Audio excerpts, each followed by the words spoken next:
headquarters. Okay, where in Alexandria?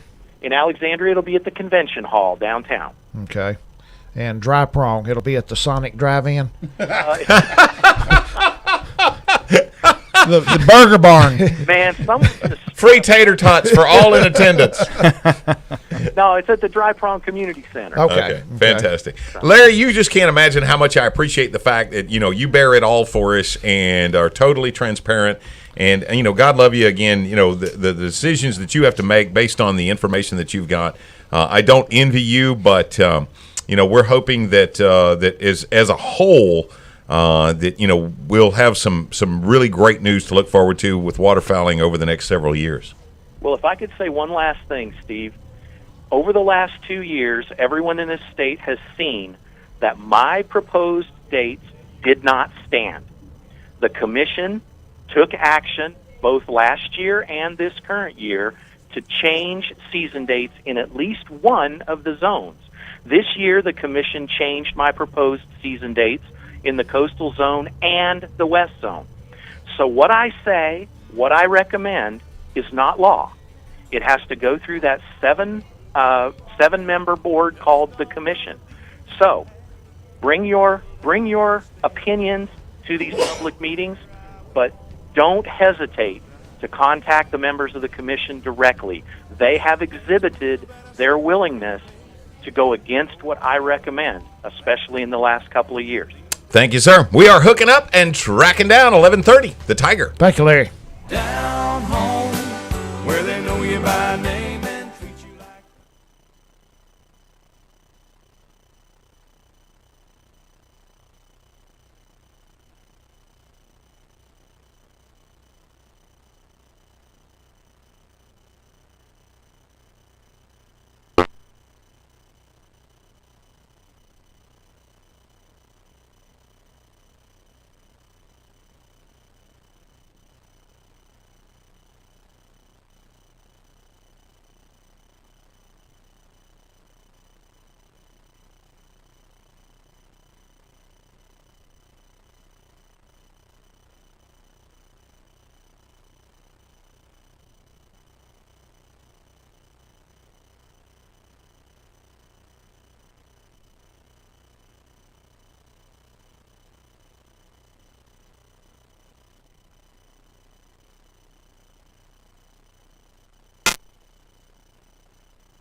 Welcome back to Hour 2 of the Hooking Up and Tracking Down Show, presented by Spro Lures, Cypress Knee Outdoors, Louisiana Charter Boats Association, and Silver Star Smokehouse and Barbecue. Now back to the stars of the show, Gary McCoy, Mike Eccles, and the Dink Master himself, Steve Graff.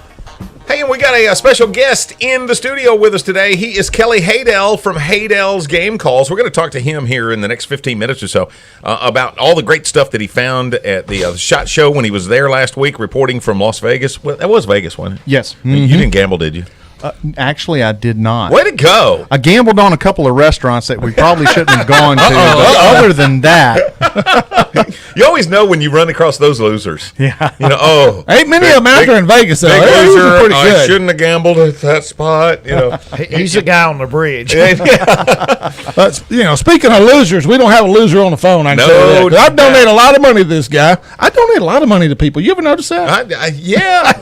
But anyway, Albert Collins, East Texas Pro. And Albert, how you doing, buddy? Doing great. How about y'all? Good, good. Albert has qualified, folks, for the 2016 Bassmaster Classic, and Albert did it through the 2015 Old Milwaukee BASS National Championship with 44 pounds, 15 ounces.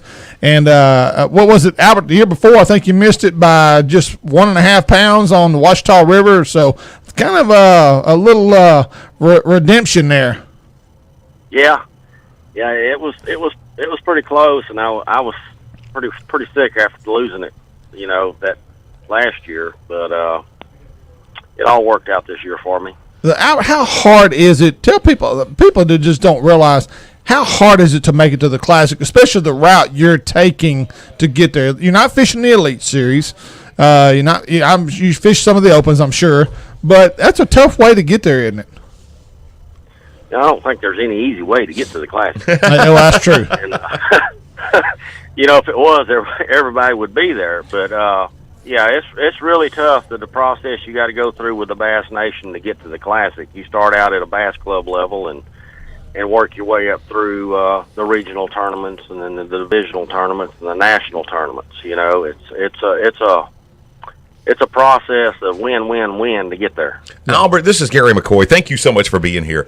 One of the things that occurred to me is, that feeling that you get the minute that you realize I'm going to the Classic. I mean, is there anything that goes through your mind? The first thing I got to do is what, or can you give us a feel for where you are the minute that it's like it finally hits you? Truthfully, for the first minute, it's like you just go blank. Yeah. You think about this, and you work so hard for it and so long, and even this being my second time to make the Classic, it's still like you just go blank. You don't think about. You can't even think you who your sponsors are to think. That'd be rough, wouldn't it?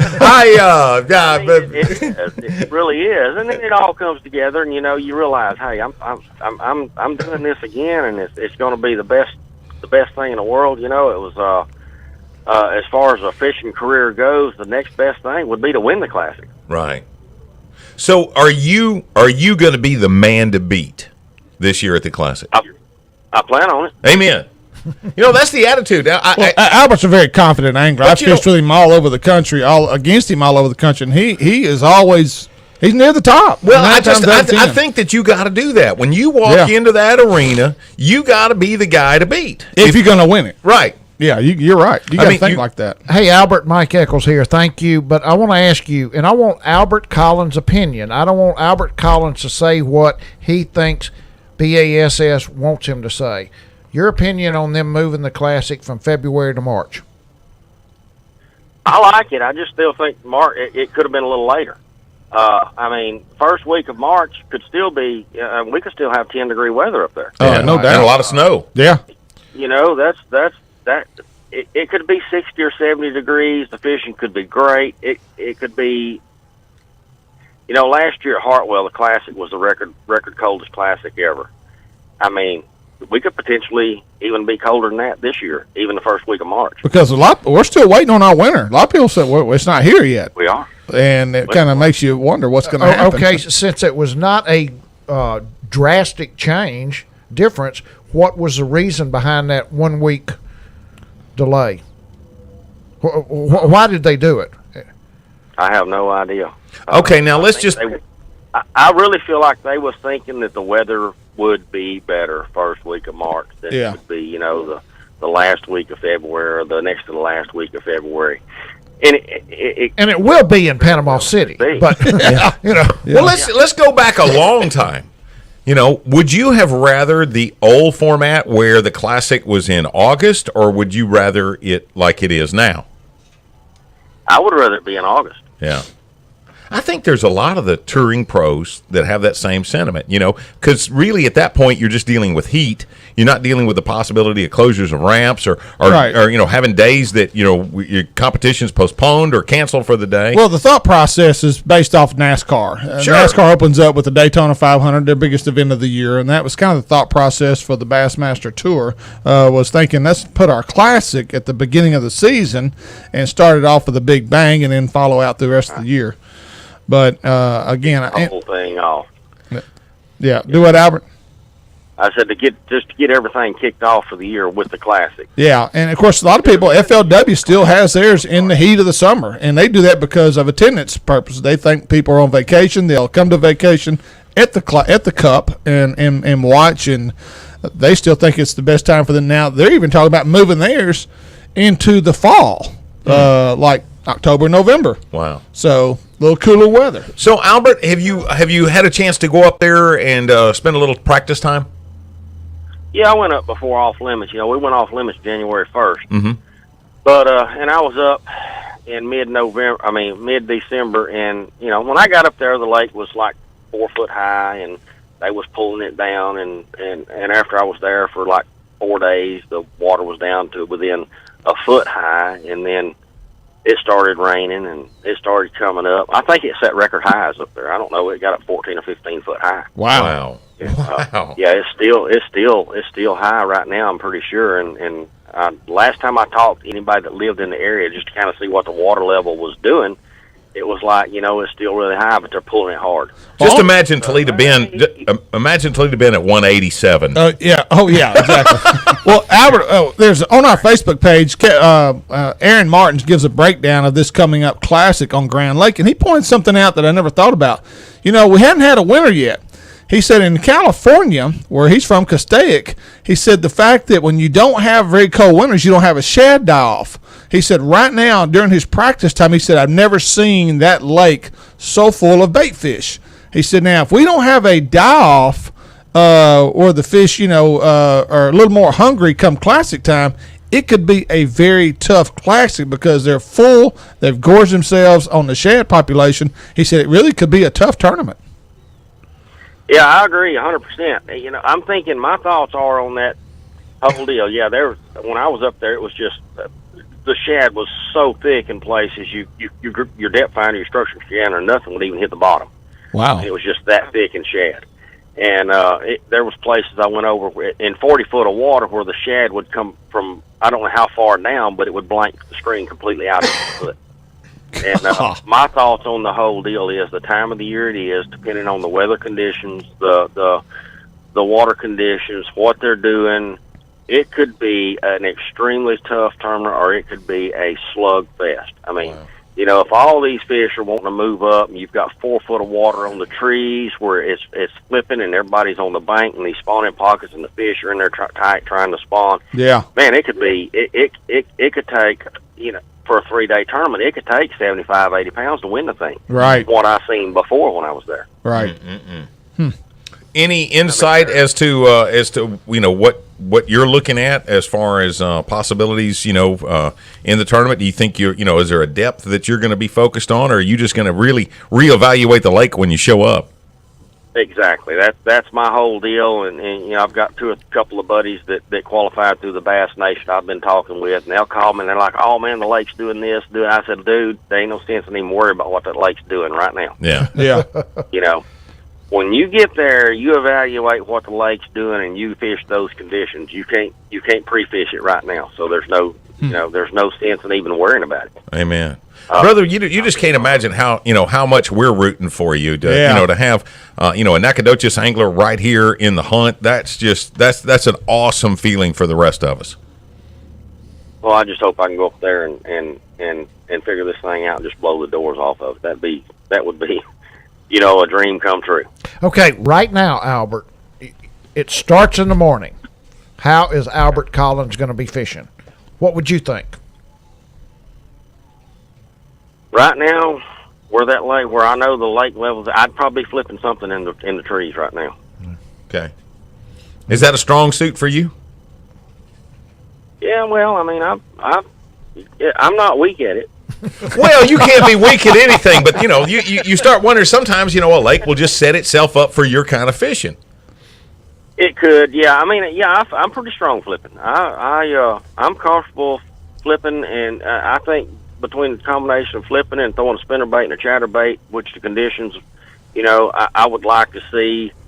I think I'd be pretty strong with it. But when you look at Albert's success, guys, all around the country, like I said, I've been in tournaments wherever we've been, Oklahoma, Tennessee, wherever. Albert's always been competitive, and that tells you his versatility. Because when you get in those clear water lakes, it's not like fishing the mud hole at Sam Rayburn like we fish over there sometimes, or Red River. It's a totally different ball game. And Albert always seems to does a great job of making the adjustments. So, Albert, I'm looking forward to it, and I'm excited for you. I just got a gut feeling Albert Collins is fixing to show himself up there at Grand Lake. Well, man, I hope so, and I appreciate y'all. I mean, everybody, I've got a lot of friends and tournament anglers that send me messages on Facebook, and everybody's supporting me, and that all helps. Just the good words from everybody, that it just helps the drive that much more. Well, one major question: what song are you coming into during the weigh-in? Your walkout song. How bad do you want it? How bad do you? Who sings that? I have no idea. That is that guy. Yeah. Is it country? It better be. It is. It's oh man, he's real famous. He's almost like from Nashville or something. I went blank. We'll look it up. Albert Collins, thank you for being on with us, brother. And, man. Congratulations. Knock 'em dead. We're going to be rooting for you back home. And, of course, we'll be able to follow up with everything that's going on. When you win the Classic now, you will spend some time back on the show with us, won't you? Oh, yeah. Okay. For All sure. right. You just go win that, and then we're going to have you right back on the show again to talk about how great it was and that, how much being on this show helped you to win. Okay.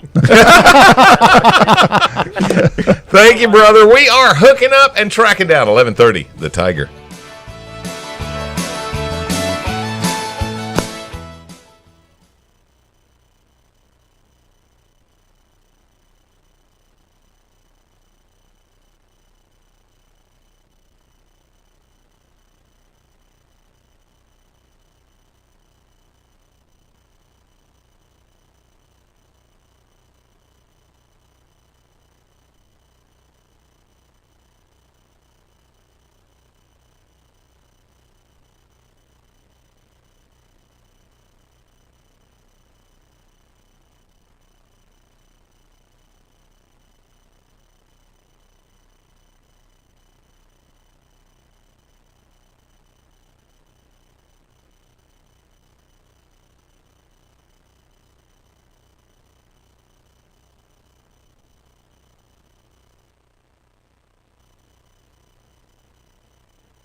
Welcome back. This segment presented by Vicious Fishing Line, Steve Nichols Bucks and Bulls Guides and Outfitters, and Davis's Clothing and Outdoor, the best outdoor store with everything from A to Z. Now here's three guys who probably can't recite the alphabet. It's Gary, Steve, and Mike.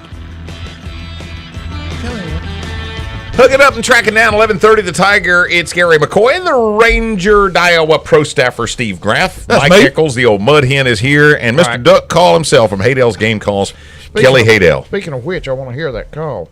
Yeah. Yeah, well, we'll fix to get to that right now. Blow it. Blow it. Well, okay. Blow it. You got to put a little. You got to put a little sexy on there. Okay. All right. Well, look at him go. Boy, Got him cupped up in the I'm parking going to lot. try that with my wife. I'm getting moist. Tell me now, when you introduced that Yes. last week at the SHOT Show, when you've got a brand new product and you bring it out, and it's a beautiful call to begin with, Haydale's H2. Let me see that. When you bring out something like that, you know, I've always had the philosophy that before a fishing bait can ever catch a fish, it's got to catch a fisherman. You know, I got to tell you a story. Okay. Dad used to, years before Dad started the call business, he worked for W.W. Granger, and he would call on Old Man Smithwick. And he would sit there and, like anybody that's around an old craftsman like that, you want to hear how they got started and how they do things. And he asked him, he said, well, how do you come up with a design for a bait? And he said, well, I get an idea, I carve the bait, I go out to Caddo Lake and I fish with it, and then I come back and I paint it for the fishermen. Right. You know, You've got to create a product, make sure it works, make sure it does what you want it to do, right. and then you got to dress it up and you got to make that thing attractive for somebody to purchase it. You've got to then sell that product, and that's what we're doing. You know, you're an old baseball player, Graff is, and I always heard this about referees. The reason why there's 3 strikes: there's one for the pitcher, one for the batter, and one for the referee. Yeah. That's why there's 3 strikes in the game. Well, you know, he makes that determining strike. Right. And so that fisherman, you know, you think about it, honestly, probably all baits, and I'm talking about plastics, wood, everything, all baits probably need to come in the basic of 5 earth tone colors. And that'd be enough when it comes to fishing lures. When you're talking about your H2 waterfowl duck call, I mean, it's got to sound right. Sure. It's got to be weather resistant, like you're known for. But you know, to grab that duck hunter, to grab his eye, to make him want to. What do you do then? How do you make that happen? Well, first off, we wanted to try to pick a great looking logo, and I think we've really done that with the H2. Yeah. And it standing for Haydale's second generation. Rod and I are still, running the company, and we will always continue to have the Haydale's brand that we're so well known for. But we wanted to come up with a really cool looking logo. I look at the hooking up and tracking down logo. I look at logos that are on the backs of pickup trucks of people that would be potential people that would buy our product, and I wanted to come up with something that looked really cool, like the old world H and the duck head with the 2 and everything. That's what I was saying. It looks like the old English Right, logo. right, exactly. Writing. So then, Gary, what you want to do is you want to see what are the trends out there of the calls that are out there on the market. We've always been known for coming out with very affordable, working man types of products, user-friendly products. So we knew that the call had to be a really user-friendly type of call. However, the trend is a lot of guys like the dressed up acrylic looking calls and with the nice metal bands on them, and so we wanted to have a call that would fit the needs for those types of people, and that's the reason we came out with this particular design of call. That's awesome. I want to correct you too. I can't believe that I'm having to do this. That's okay. You two, Mr. Sports, Mr. Disc Jockey, There's no such thing as referees in baseball. Umpires. I almost corrected him. I didn't correct him. What? How? I know. Now, I know. just to let you know, Yeah, Eccles got one. I did not figure that out. Jack Rothel just texted me. Tell that idiot. And Jack knows that I know that. I just didn't want to correct Gary on the air. Thank you, Jack. I was able to put him in the place. I just call them blue. Well, let me tell you, the real saying is the first 2 strikes of the batters. This is what I teach, have always taught, and was taught as a player. First 2 strikes of the batters, third strikes the pitcher. Umpire don't get a damn thing. Sorry, he ain't included in the list. So there you are. I mean, give me your. Obviously, you're going to be a lot nearer and dearer to this than we would. What was the overall take at SHOT Show? How well was that H2 received? It was received really well. For a long time, people have asked us, we love your products. Do you have something in acrylic? And we didn't really have a whole lot to choose from. Mm-hmm. We did have a couple of acrylic calls, but we never wanted to really jump into that market without being very confident that we were going to have a consistent, user-friendly product that had a really good look to it. And now is the time for us to do some rebranding. And what better way to launch this brand with a new acrylic call? Awesome. So is the acrylic thought process kind of like a synthetic stock on a gun versus a wood stock? Is that? I mean, you have some guys that love synthetic, and some don't want the wood. Some people, same thing with duck call. Yeah, some people are very much traditionalists. They like the mellow tones that you get with a wooden duck call. Right. But again, the trend, the tech part of it is the acrylic, because it's a very dense product that produces a nice clear tone, and it's bright and loud.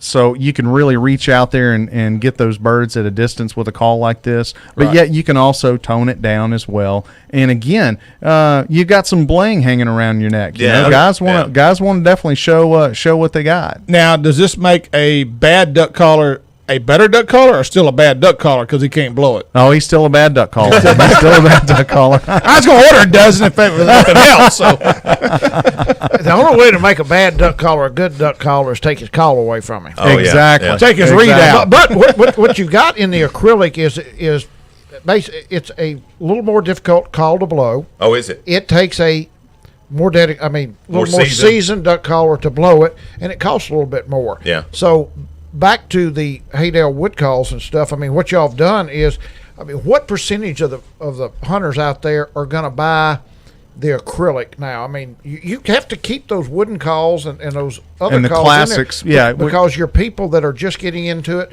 can't blow a call, don't want to spend that much money. Just like having a DR85 is still going to be your bread and butter. A low-end rod absolutely. reel Yeah, and a $200 rod. Right.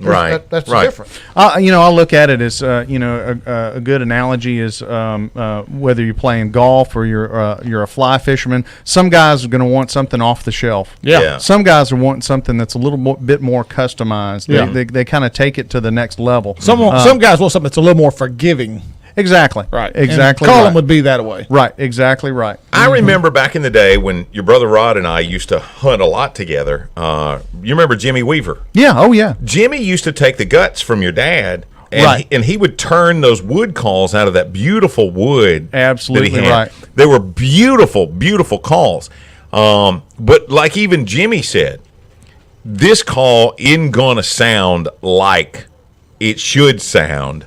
Because it's made out of wood, and it's the plastic call that it was made on. He says I get the same results, but it just has a different sound. Now this acrylic, louder, you say? Right. Usually louder, brighter, crisper type of sound versus a wooden call. A wooden call has pores. Wood is porous, and it's just like the acoustic foam that's in here in this room. Mm-hmm. That absorbs sound. Well, it's the same thing in a duck call. A wooden call is going to start to absorb some of that sound to be more mellow, versus an acrylic call that the sound's going to bounce off just like a brick wall. Right. Great information on the call. What's the best and most exciting product you saw at SHOT Show?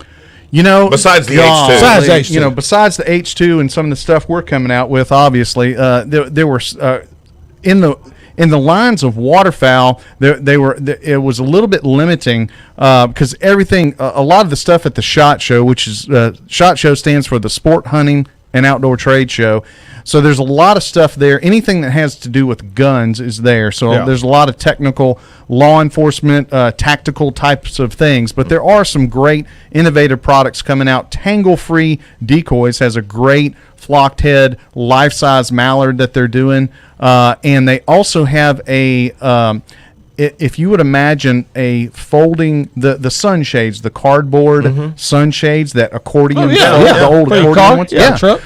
Imagine that being a type of grass weave duck blind. Oh, wow. That now folds down into about a 6-inch thick piece that's probably about 3 feet long and weighs about 18 pounds. So you could throw it on your back with some straps, walk into a place, unfold this thing, and now you've got a duck blind that you can stick down into the ground. Unbelievable. And It's you can use really that on a cool. WMA.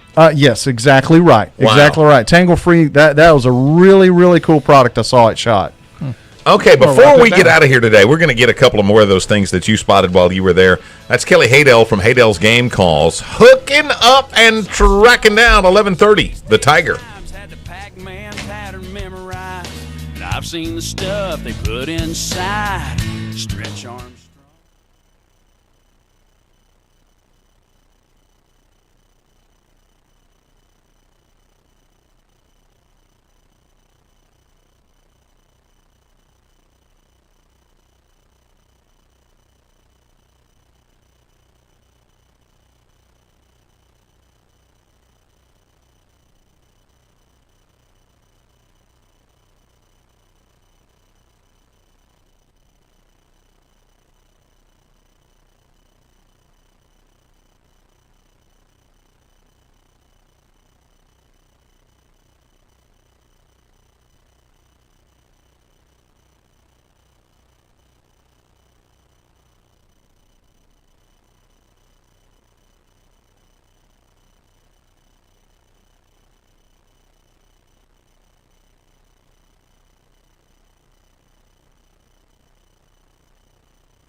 Once again, you're listening to the Hooking Up and Tracking Down show, presented by the Shreveport Sports Commission, Gamakatsu Hooks, and Natchitoches Ford Lincoln, home of the 2015 North American Truck of the Year. Now back to the Hooking Up and Tracking Down show with the Outdoorsman of the Year, Gary McCoy, Mike Eccles, and Steve Graff.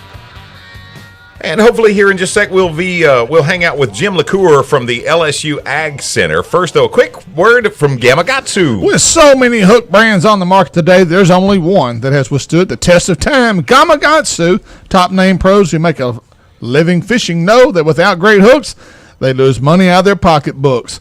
So if you're looking to use the best hook on the planet, look no further than Gamakatsu, the only hook you'll ever need.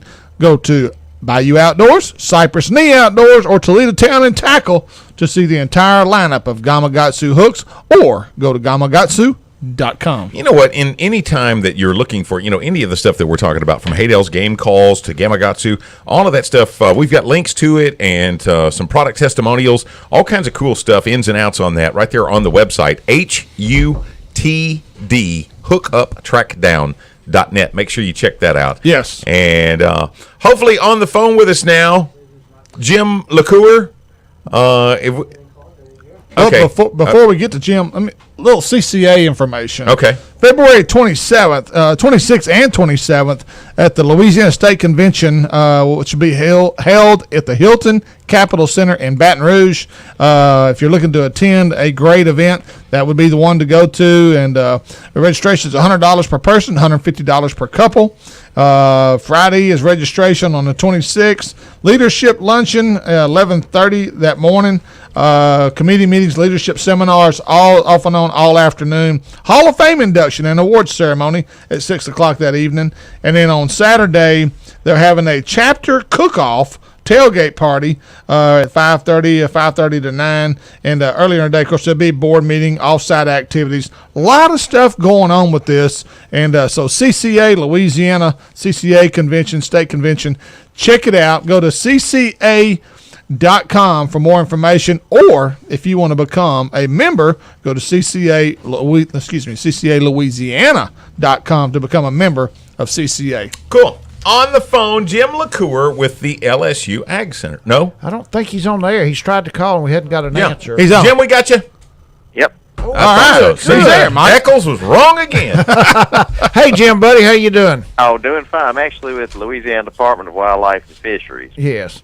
Yeah. Okay. You were the. Sorry about that. You were the, and that's Second game warden today. I mean, you had one, you had them all. I can't more neither. No, and you're actually the state veterinarian. I am, yes, sir. Okay. What we got Jim on for is we're gonna next week or two we're gonna do a couple of segments on the hog population. Oh. We're gonna talk about them growing. We're gonna talk about killing them. Jim, 25 years ago, would you have ever thought you were going to talk about that?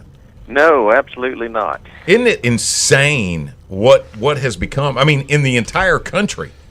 Yeah, they're throughout, especially the southeastern states. They have literally had a population explosion over the past 15 years or so, and there have been resident populations of feral hogs in small pockets, even within Louisiana, the Catahoula Lake area and Pearl River Swamp. They've been in there for several hundred years, and just never moved. But what we have seen throughout the whole southeastern part of the United States is that with the popularization of sport hunting, people actually put them in pickup trucks and trailers and moved them from point A to point B to have another place to hunt hogs, maybe closer to the house or what have you, and the populations have spread and multiplied. They're an extremely fast breeding animal. The sows have 2 litters a year and average 5 litters per piglet, or 5 piglets per litter, excuse me.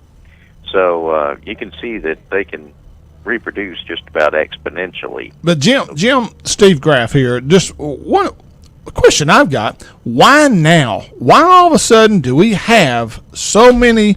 He just told you that. No, he didn't. They didn't answer. No, not completely. What I want to know is, pigs have been around for centuries. But nobody was picking them up in pickup trucks and moving them around. But still, pigs they can live anywhere. His question is, those little pockets that you were talking about, Jim, why didn't they overpopulate? Exactly. Why now? Yeah. Well, the little pockets didn't overpopulate because people would harvest them. They back in the day until 2010, actually, we still had free-ranging hogs allowed on the landscape. So you could take your hogs, you could mark their ears and turn them loose to root around the woods, and then whenever you wanted to butcher a hog or you wanted to bring some to the sale barn, you'd go round them up and take them out. Well, when the hogs were in, wild hogs were in pockets like that, people would pick off a few every now and then, and they would take them and they would, butcher them or take them to the sale barn, whatever they needed to do. And so that kind of kept the population in check. But okay. now is they have taken hogs and put them in 1,000 different pockets across the state, and then once you drop off a pair of hogs, even a male and a female, then within a couple of years you have a whole, what they call it a sounder. That's a herd of hogs. A sounder, you have a whole sounder in that area, and they're reproducing, and somebody's picking up some of them and moving them somewhere else. So it really is literally an explosion of pigs that's going on. Jim, last Wednesday, a week ago today, late in the afternoon, my uncle's got what used to be a big dairy farm in DeSoto Parish. Right. And we rode out, and we were looking at a couple of things on the place. He was showing me where they were putting in a new well, and we came back around, and right out in the big middle of one of the old pastures, one of the biggest old boar hogs you ever saw. And I mean, it's the middle of the afternoon. First time I've seen one in full daylight down there in a long time. And my uncle, we rode up. He said, "I want you to see this." We rode up right after that hog had run off, and that hog had rooted up. He said, "I won't even be able to cut hay in that spot right there." He said, "It'll beat the tractor driver's kidneys out trying to come across there." Has there ever been a dollar value affixed to what damage the hogs do to the land of Louisiana? The LSU Ag Center had an economist do a study this past year, and they estimated the loss to agriculture, that's row crop agriculture, excluding sugarcane and forestry. So it's all row crop agriculture, excluding sugarcane and forestry. They estimated that at $30 million a year.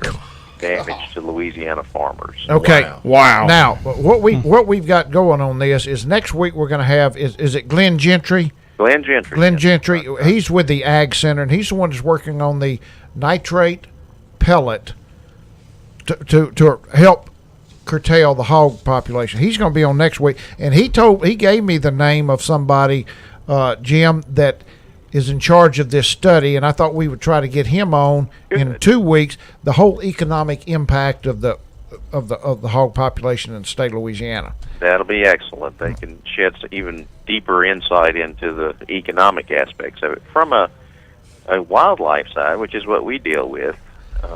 They are horrible for our landscape and our wildlife. They compete directly with all wildlife out there, with white-tailed deer, with turkeys, for the acorns on the ground. You know, they go through, and if you have 40 hogs walking through the woods in a line, they can vacuum up the acorns pretty rapidly, and that's the food stuff that carries the deer through the winter. It makes your deer fat going into breeding season, so they're have a good breeding season. Hey, so Jim. Impacting the deer. Yes, sir. As deer hunters, as leasees, deer stand occupants, feeder, corn purchasers, how much have we contributed to this explosion? Tons, yeah. Oh, yeah. We're our own worst enemy. Properties that feed corn or any protein pellet, but any corn that hogs can access are much more likely to have hogs than properties that don't feed, number one. And also, hogs have what's called a flushing effect. If they're on a high-energy diet, which corn is, when they breed, they actually have more piglets. So you're increasing their reproductive efficiency by feeding them corn. What we suggest to people that are going to feed for the deer, put down feeders to attract deer, is that you use an excluder device, and that is basically you can either buy swine panels or take the cattle panels, the quarter-inch steel cattle panels, and cut them in half lengthwise. So you make a fence, basically, that's 30 inches tall, and then you put that around your feeder everywhere, when the corn is thrown, it's all within that fence. Deer will come, it'll hop over that fence, but the hogs can't get to it. So now, Jim, another thing too, Mother Nature has a way of balancing herself. Well, what are some ways with the hog population? Do you think that is it disease? There's some things that Mother Nature does to kind of try to keep things in check, so to speak. We are seeing some signs in some of the parishes that have had hogs for the longest time. Places where we've had them for 15 or 20 years, and then the population's gotten very high. And this past spring, especially, we saw a lot of hogs that were very skinny, They were loaded with internal parasites. They were loaded with lice externally, and they were just very unthrifty. And in those situations, those pigs have probably contaminated their environment so much with parasites that they're actually starting to weed themselves out. So you're absolutely right, though. So the land does have a carrying capacity, and it's a big cycle. So as the hogs will get sick, the populations will start going down in some of these areas. But they'll get resilient and come back in a few years if everything goes the way the normal nature cycle goes. Right. Our land has a carrying capacity, which we normally relate to deer. 1 deer per 20 acres. Mm-hmm. If you throw a bunch of hogs in there, Yeah. that carrying capacity for your deer has dropped off drastically. Amen. Yeah, yeah. Well, you have reduced your food source for the deer, number one, and then, as you well know, I'm sure, anybody that hunts, a deer doesn't like to be in the same place. They don't like them. Right, If right. you have deer in your field and the hog walks in the field, usually the deer leave. And One more question. How much has the high water affected the hog population in the last, say, 8 to 10 months? it has pushed them out. Not many of them drown. A few will. They swim very well. We've put GPS collars on them and had them swim the Mississippi River, swim a mile across without any troubles. I was at Cancun this summer. I saw several of them swimming. But they swim very well. Some people have capitalized on the high water when it pushes them on ridges, and have gone in and shot them off ridges when they're pushed up. So that's a good thing. Jim, is this like Salvinia? Is this a problem we're going to have forever? We're going to have hogs for quite a long time until some biological control method is developed and we can release it, meaning something a hog will spread from one to another. We're going to deal with hogs. Okay, round number. 15. The hog population in the state of Louisiana 15 years ago and right now. 15 years ago, I can't say. It was probably 10 or 15,000 hogs, I guess, and now it's well in excess of 500,000 animals. Good gosh. Last year, It's like illegal aliens. I'm telling you. last year our hunters, we do a survey every year, have since the 70s, and last year hunters killed 299,500 hogs In the state? in the state of Louisiana. Wow. So that we Wow. we know they didn't kill 3 out of every 5 hogs. So our number's probably higher than 500,000 at this point. God, I would never Jim, believe thank you. that. I wish you were the bearer of better tidings. Hey, I tell the truth; it's not always pleasant. Amen. You did a great And job, I Jim. really appreciate the information that you Yeah, taught us. great job. Certainly. Well, I hope you get some more insight with your future speakers. You've got some good guys talking. Well, you've directed us that in that direction. And next week, like I said, Glenn Gentry, he's going to talk about the nitrate pellets that hope will help us curtail the hog herd. So Right. thank you, Jim. Jim LaCour from the Louisiana Department of Wildlife and Fisheries. Thank you, brother. Thank y'all. Bye-bye. We are hooking up and tracking down. We'll wrap things up in just a minute. Sit tight.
Welcome back to the final segment presented by Louisiana Charter Boats, Coastal Conservation of Louisiana, and Toledo Fiberglass, your fiberglass repair headquarters for the Arklatex. One more time, here's Steve, Gary, and the one and only Mud Hen, Mike Eccles. Been good. Hey, thanks a lot for hanging out with us. We are hooking up and tracking down Gary McCoy, the Ranger Pro Staffer Steve Graff. Mike Eccles is in the house, the old Mud Hen, and of course Kelly Haydell from Haydell's Game Calls.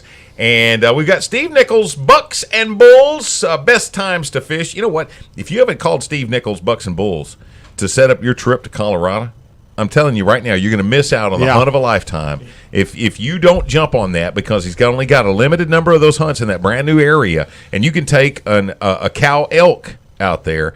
Put your toes in the water, see what it's like, and then if you decide, you know what, you want to shoot a really big trophy elk or mule deer, right, he can help you out. So make that call. Yeah. This weekend, highs in the 70s, lows in the 50s, little to no rain expected. Is this May? It's like 0% rain Saturday. I want to say there was like a 10% rain Sunday. Moon illumination expected to be from 61 to 78%, with prime time late afternoon to early evening. And I'll note this. I generally see a bunch of deer on my way to work in the morning. I'm on the road by 3:45. I have not seen a deer in the darkness of the morning this week. First week in months that I hadn't seen a deer on my ride in. I don't know if that means that, that deer, generally speaking, deer and fish move at about the same time. Yeah. I'm just wondering if maybe they're moving better in the daylight hours. Any rate, Friday, 3:12 to 5:12 will be your prime time. Sunrise 7:07, sunset 5:43. Saturday, 3:30 to 6:30 p.m.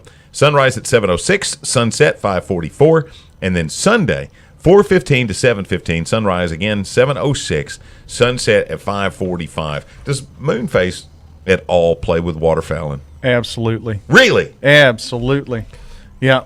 Yeah, you definitely as far as from everything I've heard from all of the old timers is you always want to go and hunt during a full moon, because that way you can see them and you're not shooting at the sound of the ducks, you're shooting at the birds that you can actually see in the moonlight.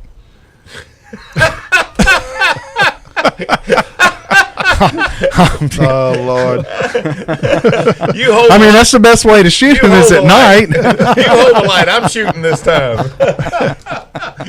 I'm sitting here going, wait a minute. Flights pertaining to in reference to full moon. Now, in all seriousness, I do know that birds will feed with a full moon. They'll feed at night and won't end up flying in the mornings back and forth from a roost to a feeding area. They'll stay on the roost. They'll stay. Yeah, exactly right. And so it definitely does affect the duck hunting. When they travel at night. Yeah, they will travel at night. Absolutely. My oldest son, Buddy, was showing me the other day. I'd never really paid attention to the map of the West Zone. You got parts of Bossier Parish that are in the East Zone. You get up around Ivan, Plain Dealing, that is in the East Zone.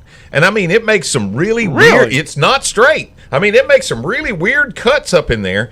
And so you've got a number of people right here in our local area that have got one more week of duck season. Exactly right. In the East Zone. And last week when I was talking to y'all, or might have been the week even before that, what I was saying is even though we're getting to the end of the season, be on the lookout for any kind of weather type situation. And we left to go to the SHOT Show in Vegas last week, and that Saturday is when that cold front was coming through, and I talked to several guys that were here when the season was still open. They were going to hunt the last weekend of the West Zone, and they ended up having some birds lined out Friday afternoon. They watched them go in.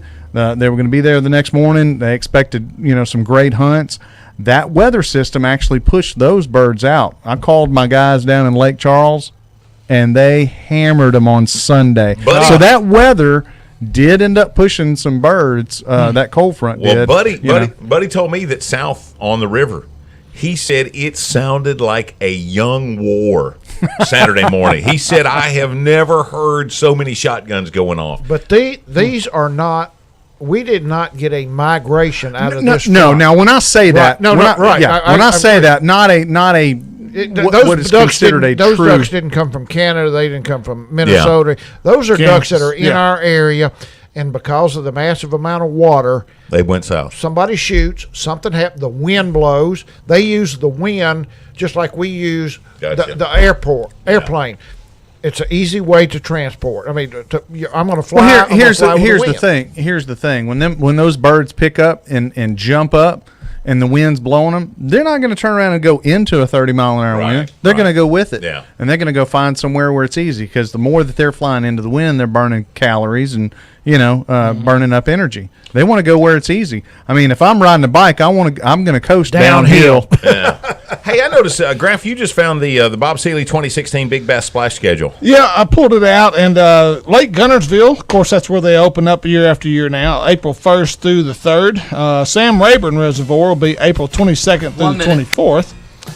Toledo Bend will be May 20th through the 22nd. Lake Fork, September 16th through the 18th. And this year, a new tournament on Sam Rayburn's called the Fall Shootout. It's a 2-day event, October 1st and 2nd. Gary, we might have to make that trip over. I'm with you. So- and I love Seeley to begin with. Oh, yeah. I don't care if I don't win a nickel, just hanging out with He him. needs to learn how to talk to people, though. Oh, God love him, Bob's gotta get And better. if he could just put on a better weigh-in, we do so much. And if he just give away a little bit of money, I just don't understand. I totally agree. Kelly Haydell, thank you for hanging out with us, brother. Yeah, man. Always a pleasure, guys. Thank you for all y'all support Amen. with us this year. We really appreciate it. Looking forward to this next year with you guys. Us too. 15 seconds.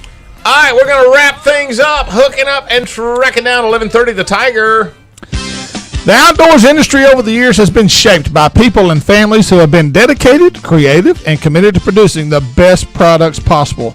They are people who have a deep passion for the outdoors and making things better. And in some cases, they come from families like the Haydells, who have dedicated themselves for years and take great pride in producing the best duck or game calls possible. Today, we salute the late Eli Haydell and his two sons, Rod and Kelly, who continue to be innovative and dedicated to producing high-quality product that hunters will use and enjoy for generations to come. Till next week, stay safe and may God bless till we meet again with more Hooking Up and Tracking Down.